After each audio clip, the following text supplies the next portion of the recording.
I stayed with my best friend from 9th grade until we was freshmen in college. Yes. I also knew her in middle school. We played basketball together. Um, I joined the basketball team in 7th grade because I needed to get a new set of friends. I remember I was hanging with like the cool kids at school because I can be like cool and lame or popular and lame. I can hang with either crowd, so I'm like a neutral person.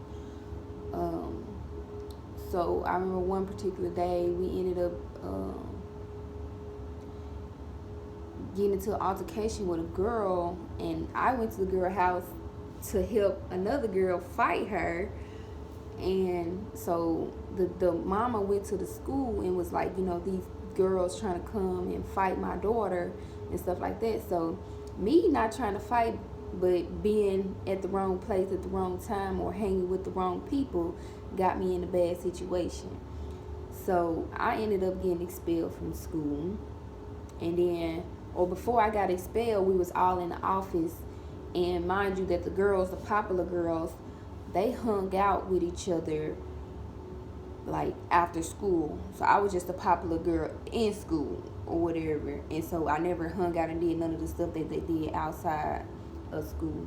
And so when I was in the office, they were saying that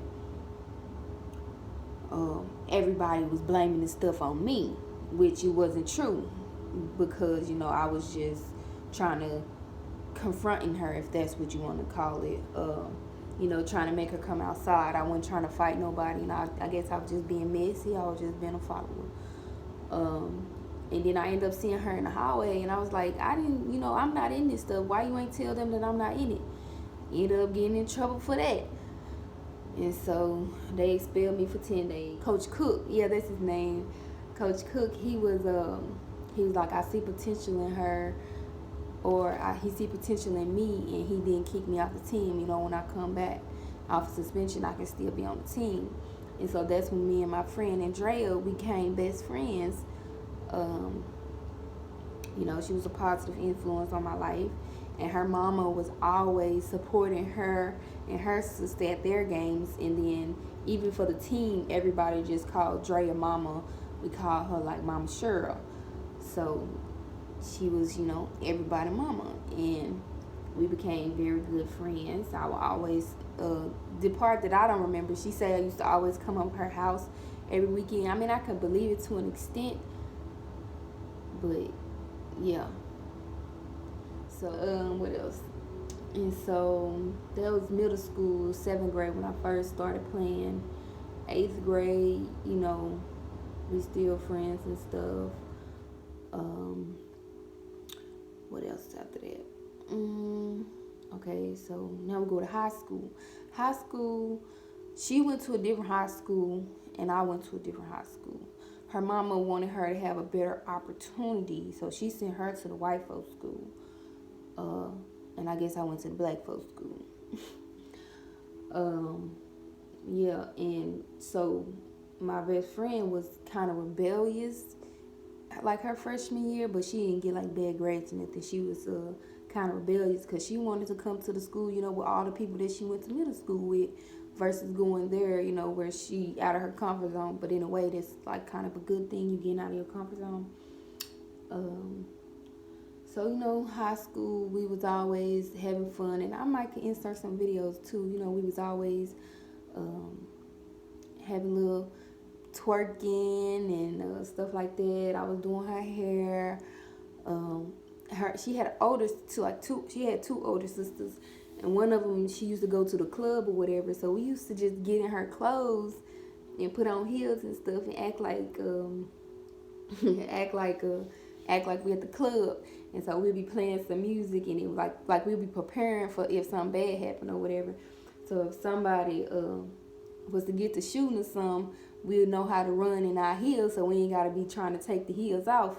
So we'll cut on some music, play it, and then somebody will go pop, pop, pop. And then we just start scattering and running in our heels, acting like we running away from the scene or whatever. Yeah, we had some fun nights. What else?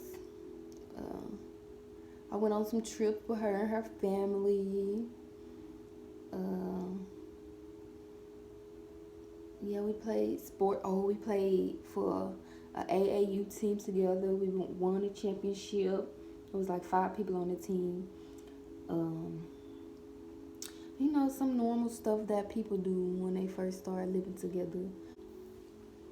And so things really got tricky was when boys start coming into the situation.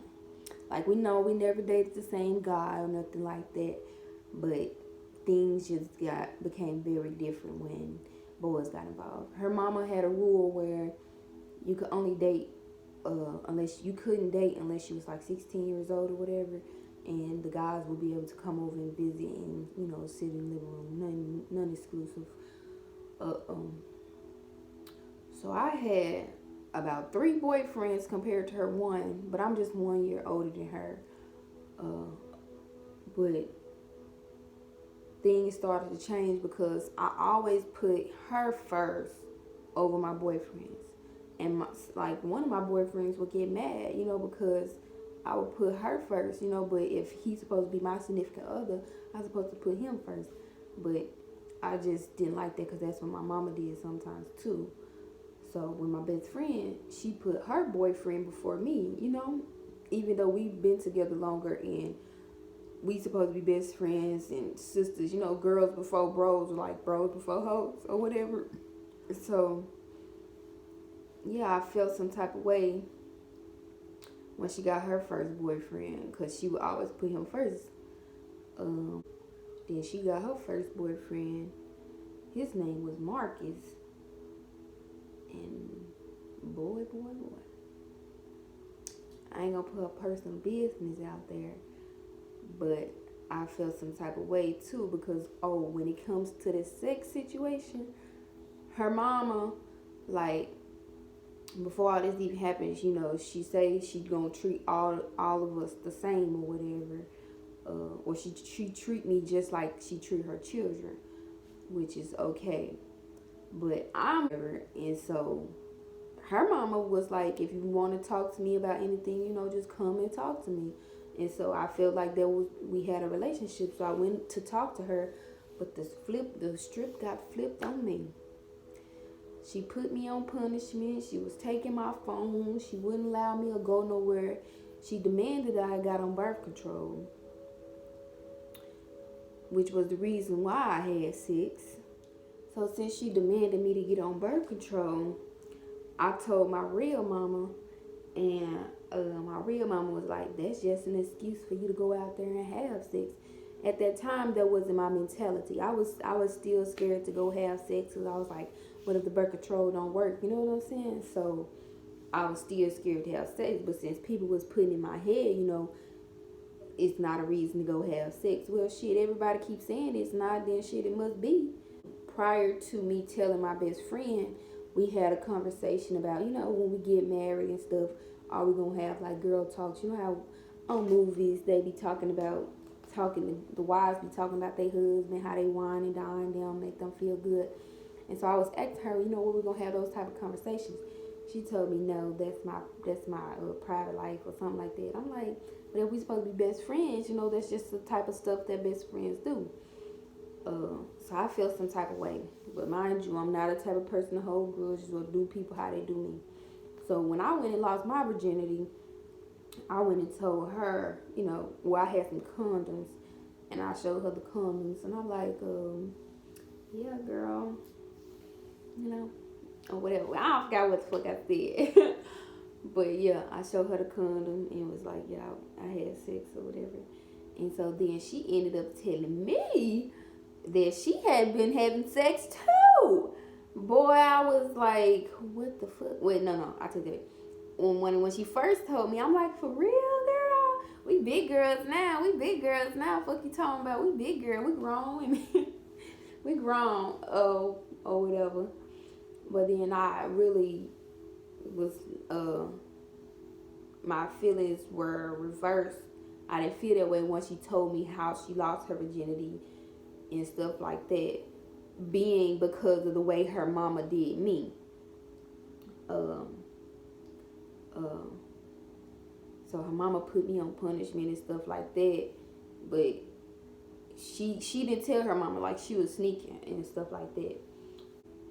And so when she told me, that's when we really stopped talking, is when she told me. And then I spoke my truth about how I felt about it. I was like, pearls are in the bottom of the ocean, and you gotta go deep down that motherfucking ocean to get them damn pearls. It's not something that you can just see, like a boy when he wear them gray sweatpants, you can just see his package. Women, our pearls are very precious, and we gotta treat it as such. And so that's all I was like telling her. And she, I guess, basically didn't want to hear the truth. Once I finally asked her, she's like, sometimes people just don't want to hear the truth. I was like, okay. And so we wasn't talking or nothing. But she'll have to come and get me. But she didn't have to, but she did. Come and get me from practice when I was like running track and playing basketball and stuff. Because I didn't have no car at the time, but she did. And so, yeah, we weren't talking all the way up until close to it was time to go to college. And she had moved my stuff out of her room because and there was another thing. As we were staying together, every time we got mad, we always had to still sleep in the same bed and stuff. And so that when that situation happened, she moved my stuff out of her room into her mama's room. And luckily, her older sister had moved out, so I was able to go move into the other room or whatever and have my own room. So I guess now we can fast forward to college. We was good, once we first moved. No, we wasn't. Take that back. So we was there good while we was unpacking. And so as soon as we got there that night, her mama left and stuff like that. Her mama actually called us and was upset at us because we didn't call and check on her, make sure she had a safe ride home. So she called us and she was upset at us. But she ended up leaving and going to her boyfriend's house, leaving me at the dorm by myself. Damn, girl, this nigga that more important than me? Mind you, I think I still had a boyfriend at the time. She still was getting put first. Before my boyfriend, he didn't like that. And so, she started, like, as we was in the dorm, she started going over to his house, leaving me there by myself. And I was getting very possessive over the room because I'm like, you keep leaving me here by myself, And she'll try to come and turn the air on or something like that. I'm like, no, you better go turn the air on at Marcus' house and stuff like that, Kind of being petty, kind of not. That's just how I felt. And then we almost got into a physical fight. Her mama called me, if you ever put your hands on my daughter, I'm going to be up there at that school real quick. So we almost got into that fight, and then she ended up moving out by the second semester of freshman year. So we stayed together like some of the first semester, and she moved out. And so I had the room to myself for the rest of the first semester and the rest of the second semester because I didn't get no new roommate. And we ain't talked until like I tried to go back and talk to her, but at that time it was with like a group of people, and that's like a whole nother story. And we just kept going on and off. But video, I remember seeing that video, and then I called her and I was like, why we not friends no more? It's because we moved in together. But I was like, we was young, we didn't know nothing about that. And I was like, so do you want to like make up and be friends again? She was like, no, I don't want to be your friend no more. We two different people, and I'm tired of she tired of something, the ups and downs or something like that. I was like, okay. Yeah, I missed her, but she said she don't want to be my friend, so hey. You are my best friend. If I'm dying, you dying with me. Ain't no choice. We in this beach, finna get crunk. Eyebrows on fleek, the fuck.